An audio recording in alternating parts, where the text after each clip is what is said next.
தமிழக மக்களுக்கு பாதிப்பா? தமிழகத்துல சிக்கலா? ஆல் பார்ட்டிஸ் மீட்டிங் நடத்திட்டு இருக்காங்க. என்னவா இருக்கும்? தமிழக மக்களின் குரல் கம்மி ஆக போதா பார்லிமெண்ட் சீட்ல? Welcome to Ramya's info. நான் உங்கள் ரம்யா. நம்ம இன்னைக்கு எந்த பத்தி பார்க்க போறோம்னா, தமிழகத்துல ஹால் பார்ட்டிஸ் மீட்டிங் நம்ம தமிழக முதல்வர் ஸ்டாலின் அவர்கள் நடத்தியிருக்காங்க. அதை பத்தி தான் இந்த வீடியோல நம்ம பார்க்கலாம். Please subscribe to this channel.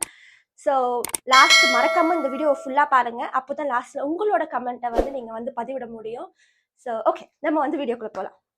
So March 5, 2025 அதாவது நேற்று நம்ம தமிழக முதல்வர் அவர்கள் ஸ்டாலின் அவர்கள் ஹால் பார்ட்டிஸ் மீட்டிங் நடத்தியிருக்காங்க. அதாவது எல்லா கட்சிகளும், தமிழகத்துல இருக்கக்கூடிய எல்லா கட்சிகளையும் கொண்டு அந்த மீட்டிங்கை நடத்தியிருக்காங்க. எதுக்கு தமிழக கட்சி எல்லாருமே ஒண்ணு கூடியிருக்காங்க? எப்பவுமே ஒரு பார்ட்டிஸ் ஒண்ணு பேசுனா இன்னொரு பார்ட்டிஸ், அதாவது ஆளும் கட்சி ஒண்ணு பேசுனா எதிர்கட்சி ஒண்ணு பேசுவாங்க. அவங்க தரப்பு ஒவ்வொரு தரப்பும் வேற வேற விதமா தான் இருக்கும். எல்லாரோட இதுவும் சேமா இருக்காது. ஆப்போஸ் தான் பண்ணுவாங்க இல்லையா? ஒருத்தவங்க இது சொன்னா ஒருத்தவங்க அதை ஆப்போஸா பண்ணுவாங்க. பட் நேத்து பாத்தீங்கன்னா எல்லா கட்சி கூட்டமும் ஒன்னா சேர்ந்திருக்காங்க. அது என்னவா இருக்கும்? எதை பத்தி அப்படின்னா, டீலிமிட்டேஷன், அதாவது தொகுதி சீரமைப்பு. அதை கொண்டு வர போறாங்க. நம்மளோட இந்திய அரசாங்கம் அதை கொண்டு வர போறாங்க அப்படின்றதுனால ஒரு பெரிய கூட்டணியே அதுக்கு நடத்தியிருக்காங்க. ஓகே, ஸோ அது கொண்டு வரதுனால என்ன ப்ராப்ளம் அப்படின்னு கேட்டீங்கன்னா, கண்டிப்பா இருக்கு. என்ன ப்ராப்ளம் பாத்தீங்கன்னா, சரி ஓகே, அந்த ப்ராப்ளம் பாக்குறதுக்கு முன்னாடி என்னென்ன கட்சிகள்லாம் வந்திருக்காங்க, எல்லா கட்சிகளும் வந்திருக்காங்கன்னு சொன்னேன். தமிழகத்திலேயே மொத்தம் 60 கட்சிகள்ல 54 கட்சிகள் இந்த கூட்டணிக்கு பிரசன்ட் ஆயிருக்காங்க. ஓகேங்களா? ஸோ அதுல முக்கியமா எக்ஸ்க்ளூட் ஆன கட்சி பிஜேபி அண்ட் நாம் தமிழர் கட்சி இதுல வரல. மற்ற எல்லா கட்சிகளும் இன்க்ளூடிங் ஏடிஎம்கே, அதாவது எதிர்கட்சிகளும் வந்திருக்காங்க. டிவிகே, எல்லா கட்சிகளும் பார்ட்டிசிபேட் பண்ணியிருக்காங்க இந்த கட்சியில. ஓகே, ஸோ டீலிமிட்டேஷன் இதை எதிர்த்து தான் நம்மளோட இந்த பார்ட்டி மீட்டிங் நடந்திருக்கு. ஓகே, டீலிமிட்டேஷன்னா என்ன? டீலிமிட்டேஷன் இப்போ நான் சும்மா ஒரு எக்ஸாம்பிளுக்கு சொல்றேனே, லேபன் எக்ஸாம்பிள் மாதிரி. இப்போ உங்க வீட்டுல ஒரு 4 பேர் இருக்கீங்க. 4 பேருக்கு உங்க வீட்டுல 2 ரூம் கொடுத்துருக்காங்க உங்க 4 பேருக்கு. ஓகே, உங்க பக்கத்து வீட்லயே வச்சுக்கோங்க. உங்க பக்கத்து வீட்டுல 10 பேர் இருக்காங்க. அந்த 10 பேருக்கு 5 ரூம் கொடுத்துருக்காங்கன்னு வைங்களேன். நீங்க எல்லா ரூல்ஸ் அண்ட் ரெகுலேஷன், அரசாங்கம் சொல்றது எல்லாமே ஃபாலோ பண்ணிட்டு வந்திருக்கீங்க. எல்லாமே ஃபாலோ பண்றது வந்ததுனால உங்களுக்கு ஒரு பனிஷ்மெண்ட் கொடுக்குறாங்க. என்னன்னா, உங்களோட ரூம்ஸ், அதாவது 4 பேருக்கு 2 ரூம் கொடுத்துருக்காங்க இல்லையா, அதை கம்மி பண்றாங்க. அது கம்மி பண்ணிட்டு உங்களுக்கு பனிஷ்மெண்ட் கொடுக்குறாங்க. இது ஒரு பெரிய பனிஷ்மெண்ட் தானே.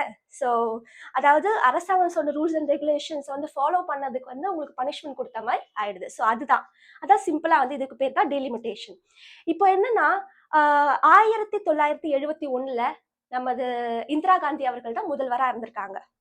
அப்ப அவங்க எல்லா ஸ்டேட்ஸ்க்கும் ஒரு கோரிக்கை வச்சாங்க. என்ன கோரிக்கை அப்படின்னு பாத்தீங்கன்னா, எல்லாரும் பாப்புலேஷன், இந்தியால பாப்புலேஷன் அதிகமாயிட்டே வருது, ஸோ அதை கம்மி பண்ணுங்க அப்படின்ற மாதிரி ஒரு கோரிக்கை வச்சிருக்காங்க. ஏன் பாப்புலேஷனை கம்மி பண்ணணும் அப்படின்ற மாதிரி கோரிக்கை வச்சிருக்காங்கன்னா, இப்போ இந்தியால பாப்புலேஷன் அதிகமாயிட்டே வர்றதுனால வேலை வாய்ப்புகள் யாருக்குமே கிடைக்காத மாதிரி இருக்கும், நிறைய பாப்புலேஷன் அதிகமாச்சு. அது மட்டும் இல்லாம உணவுப் பொருட்கள் பாதிக்கப்படும். அதே மாதிரி ஏழ்மை அதிகமாகும். ஸோ இதுக்கெல்லாம் பார்த்துதான் இந்திரா காந்தி அவர்கள் கம்மி பண்ணுங்க, பாப்புலேஷனை கம்மி பண்ணுங்க அப்படின்ற மாதிரி சொன்னாங்க. ஓகே, ஆனா அதுக்கு நம்ம ஸ்டேட்ஸ்ல இருக்க அமைச்சர்கள் அவங்களாம் சேர்ந்து என்ன சொன்னாங்களா, ஸ்டேட் சைட்ல இருந்து என்ன வச்சாங்கன்னா, ஓகே, நாங்க சப்போஸ் நீங்க சொல்ற மாதிரி எல்லாமே கம்மி பண்ணா, பாப்புலேஷன் எல்லாம் கம்மி பண்ணி நீங்க சொல்ற ரூல்ஸ் அண்ட் ரெகுலேஷனை ஃபாலோ பண்ணாலும் பீப்புள் ரெப்ரசன்டேஷன், அதாவது பார்லிமெண்ட்ல ஸ்டேட்ஸோட இது சீட்ஸ் கம்மி ஆகும் அப்படின்ற மாதிரி சொல்லியிருக்காங்க. அதுக்கு ஒரு உத்தரவாதம், ஒரு வாக்கு மாதிரி கொடுத்துருக்காங்க இந்திரா காந்தி. கண்டிப்பா நீங்க உங்களோட சீட்ஸ் கம்மியா ஆகாது. நீங்க உங்களோட பாப்புலேஷனை, உங்களோட மக்கள் தொகையை நீங்க கம்மி பண்ணாலும் உங்களுக்கு கொடுக்க வேண்டிய சீட்ஸை கண்டிப்பா அரசாங்கம் உங்களுக்கு கொடுக்கும். நீங்க பயப்பட வேண்டாம். உங்களோட பாப்புலேஷன் விகிதம் குறைஞ்சாலும் உங்களோட சீட்ஸ் விகிதம் குறையாது அப்படின்ற மாதிரி ஒரு வாக்கு கொடுத்தாங்க. ஓகே, அதே மாதிரி 1970 நம்மளோட இந்திரா காந்தி வாக்கு கொடுத்தாங்க. 2000 நம்மளோட முதல்வர் அடல் பிஹாரி வாஜ்பாய் முதல்வரா ஆனாரு. அவரும் அதை தான் சொன்னாரு. வேற்று கருத்து எதுவுமே அவர் சொல்லல. பிகாஸ் அதுதான் உண்மை இல்லையா? ஸோ நீங்களோட பாப்புலேஷன் கம்மி பண்ண சொன்னாங்க, கம்மி பண்ணாலும் உங்களுக்கு உங்களோட சீட்ஸ் உங்களுக்கு கண்டிப்பா கிடைக்கும் அப்படின்ற மாதிரி அவரும் அதை தான் சொன்னாரு, மாற்று கருத்து இல்லாம. ஓகே, இப்ப என்ன நடக்குதுன்னா, பார்லிமெண்ட், புது பார்லிமெண்ட் வந்து ஓபன் பண்ணிருக்காங்க. ஸோ அதுல வந்து சீட்ஸ் எவ்வளவு இருக்கும் பாத்தீங்கன்னா 800 சீட்ஸ் இருக்கு. ஸோ நம்மளோட இந்தியாவில் இப்போ இருக்க சீட்ஸ் வந்து 543 சீட்ஸ் இருக்கு. அதுல தமிழகத்துக்கு வந்து 39 சீட்ஸ் வந்து தமிழகத்துக்கு கொடுத்துருக்காங்க. இப்போ 1043 சீட்ஸ் வந்து 800 சீட்ஸ் ஆகுதுன்னா கிட்டத்தட்ட ஒரு 300 சீட் அதிகமாகுது இல்லையா? ஸோ இதனால வந்து கணக்கு பண்றாங்க, இப்போ இனிமே ஒரு சில நாட்கள்ல ஒரு சில இதுல வந்து கண்டிப்பா டீலிமிட்டேஷன் கொண்டு வருவாங்க. அதுல வந்து தமிழகத்துக்கு கம்மியாகும். தமிழகத்துக்கு மட்டும் இல்லைங்க, சவுத் இந்தியா ஸ்டேட்ஸ் எல்லாத்துக்குமே கம்மியாகும். ஏன்னு கேட்டீங்கன்னா, தமிழகம் மட்டும் இல்லாம தமிழ்நாடு, கேரளா, தெலுங்கானா, ஆந்திரா, கர்நாடகா இவங்க எல்லாருமே சவுத் இந்தியா ஸ்டேட்ஸ் எல்லாருமே வந்து இந்த ரூல்ஸை ஃபாலோ பண்ணாங்க. இந்திரா காந்தி சொன்ன மாதிரி பாப்புலேஷனை கரெக்டா மெயின்டைன் பண்ணி கம்மி பண்ணி கல்வி வளர்ச்சி, பெண்களுக்கான மேம்பாட்டு திட்டம், அதுக்கப்புறம் வேலை வாய்ப்பு, பெண்களுக்கான வேலை வாய்ப்பு திட்டம் எல்லாத்தையுமே, குடும்ப கட்டுப்பாடு திட்டம் எல்லாத்தையுமே கரெக்டா கொண்டு வந்து மெயின்டைன் பண்ணி பாப்புலேஷனை கம்மி பண்ணாங்க. ஆனா இப்போ டீலிமிட்டேஷன் ஒன்னும் கண்டிப்பா ப்ரப்போஸ் பண்ணல, பட் இது வந்து ஒரு யூகமா தான் இருக்கு கொண்டு வரலாம் அப்படின்ட்டு. அதுக்கு வந்து நம்மளோட அதாவது இந்திய அரசாங்கம் என்ன சொல்லியிருக்காங்கன்னா, அவங்க தரப்புல இருந்து நாங்க ஒன்னும் அதை பத்தி நாங்க இன்னும் பேசவே இல்லை, அதுக்குள்ளே வந்து எல்லா ஸ்டேட்ஸும் வந்து இது மாதிரி பண்றாங்க. ஸோ அதுக்கு இப்போ எலெக்ஷன் வரதுனாலதான் இவங்க வந்து இப்போ கவர் அப் பண்றாங்க அப்படின்ற மாதிரி சொல்றாங்க. அவங்க வந்து ரூல்ஸ் அண்ட் லாஸை வந்து ஃபாலோ பண்ணாம இல்லீகல் ஆக்டிவிட்டிஸ்லாம் நடக்குது. ஸோ அதெல்லாம் கவர் அப் பண்றதுனாலதான் இந்த தமிழ்நாடு வந்து இது மாதிரி ஆக்டிவிட்டிஸ் வந்து மேற்கொண்டுட்டு வராங்க, மக்கள் கிட்ட வந்து மறைக்கிறதுக்கு தான் அப்படின்ற மாதிரி அவங்க தரப்புல இருந்து ஒண்ணு சொல்றாங்க. யாரு? இந்திய அரசாங்கம்.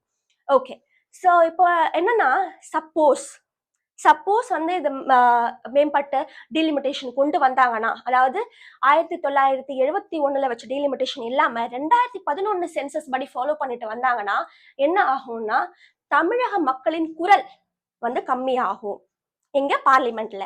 அதே மாதிரி தமிழக மக்களின் பிரதிநிதி வந்து கம்மியாவாங்க, சீட்ஸ் வந்து கம்மியாகும். அது மட்டும் இல்லாம இந்தி இம்போசிஷன், அதாவது இந்தி திணிப்பு மேற்கொள்ளப்படும். அது மட்டும் இல்லாம அதாவது வட மாநிலங்கள், உத்தரகாண்ட், ராஜஸ்தான், பீகார் இவங்கெல்லாம் ஆதிக்கம் வந்து அதிகமாகும். ஏன்னா வந்து அவங்கெல்லாம் வந்து சொன்ன ரூல்ஸ் அண்ட் ரெகுலேஷனை ஃபாலோ பண்ணல. பட் சவுத் இந்தியா ஸ்டேட்ஸ் எல்லாருமே வந்து அதை மேற்கொண்டு இது பண்ணாங்க. இப்போ அவங்களோட நம்மளோட கம்பேர் பண்ணி பார்த்தீங்கன்னா, நார்த் இந்தியன் ஸ்டேட்ஸோட பாப்புலேஷன் மிகவும் அதிகமாக தான் இருக்கு. ஓகேங்களா? சரி, ஓகே, நாங்க அது மாதிரிலாம் பண்ண மாட்டோம், நாங்க வந்து உங்களோட சீட்ஸை உங்களுக்கு கண்டிப்பா கொடுப்போம், கம்மி பண்ண மாட்டோம் அப்படின்ட்டு இந்திய அரசாங்கம் சொல்றாங்க. பட் கம்மி பண்ணாம இன்னொரு விதமும் இருக்கு. கம்மியா பண்ணாம அதிகமாக்கணும். அதாவது இப்போ மக்கள் தொகையை வச்சு இவங்களுக்கு அதாவது அதிகமாக்குனா தமிழகத்துக்கும் சீட்ஸ் அதிகமா கிடைக்கும். அதே மாதிரி நார்த் இந்தியா ஸ்டேட்ஸ்க்கும் சவுத் இந்தியா ஸ்டேட்ஸ்க்கும் அதிகமாகும், நார்த் இந்தியா ஸ்டேட்ஸ்க்கும் அதிகமாகும். எதை வச்சு பண்ணாங்கன்னா, பாப்புலேஷனை வச்சு பேஸ் பண்ணி பண்ணாங்கன்னா கண்டிப்பா இன்க்ரீஸ் பண்ணுவாங்க, டிக்ரீஸ் பண்ணாம. அவங்க சொன்ன வாக்கு வந்து நாங்க டிக்ரீஸ் பண்ண மாட்டோம் அப்படின்ட்டு. பட் சப்போஸ் இன்க்ரீஸ் பண்ணாங்கன்னா, இப்ப தமிழ்நாட்டுக்கு 39 சீட்ஸ் இருக்க தமிழ்நாட்டுக்கு 49 சீட்ஸ் ஆகும். இதே ஃபார் எக்ஸாம்பிள் உத்தரப்பிரதேஷ் எடுத்துக்கிட்டீங்கன்னா அவங்களுக்கு வந்து டபுள் ஆகும். அவங்களுக்கு வந்து 143 ஸ்டேட்ஸ், அதாவது 143 சீட்ஸ் வந்து கிடைக்கிற மாதிரி இருக்கும். இப்ப என்ன எவ்வளவு இருக்குன்னு என்னால சொல்ல முடியல, நீங்க செக் பண்ணிக்கோங்க. பட் அவங்களுக்கு டபுள் மடங்கு ஆகும். அதாவது 60 சீட்ஸ் அவங்களுக்கு கிடைக்கும், நமக்கு 10 சீட்ஸ் தான் கிடைக்கிற மாதிரி இருக்கும். ஸோ பாத்தீங்கன்னா எவ்வளவு டிஃபரன்ஸ். ஸோ அவங்களோட வாக்கு வந்து கம்மி பண்ண மாட்டோம் தான், சப்போஸ் இன்க்ரீஸ் பண்ணாங்கன்னா இவ்வளவு வந்து டிஃபரன்ஸா இருக்கும் அப்படின்ற மாதிரி சொல்றாங்க. ஸோ அதுக்கு நமது தமிழக முதல்வர் அவர்கள் வந்து என்ன ஒரு முடிவு எடுத்திருக்காருன்னா, ஜாயிண்ட் கமிட்டி ஆக்ஷன் ஒரு கமிட்டி அமைச்சு அதுல வந்து தெற்கு, அதாவது சவுத் இந்தியா, தமிழகம் மட்டும் இல்லாம சவுத் இந்தியன் ஸ்டேட்ஸோட எல்லா எம்பிஸும் வந்து பார்ட்டிசிபேட் பண்ணி டைரக்டா வந்து இந்திய அரசாங்கத்துக்கு கோரிக்கை விடுக்கணும் அப்படின்ற மாதிரி ஒரு கோரிக்கை வந்து வச்சிருக்காங்க. ஓகே, ஸோ நீங்க பாத்தீங்கன்னா இது இவ்வளவு நடந்திருக்கு. இதே மாதிரி உங்களோட கமெண்ட்ஸ் என்னன்ட்டு நம்மளோட சேனல் கீழே வந்து கமெண்ட் பண்ணுங்க. இந்த வீடியோவை உங்க எல்லாருக்குமே வந்து தெரிஞ்சுக்கணும், தமிழ்நாட்டில் இருக்க எல்லாருமே தெரிஞ்சுக்கணுன்றதுக்காக எல்லாருக்குமே ஷேர் பண்ணுங்க.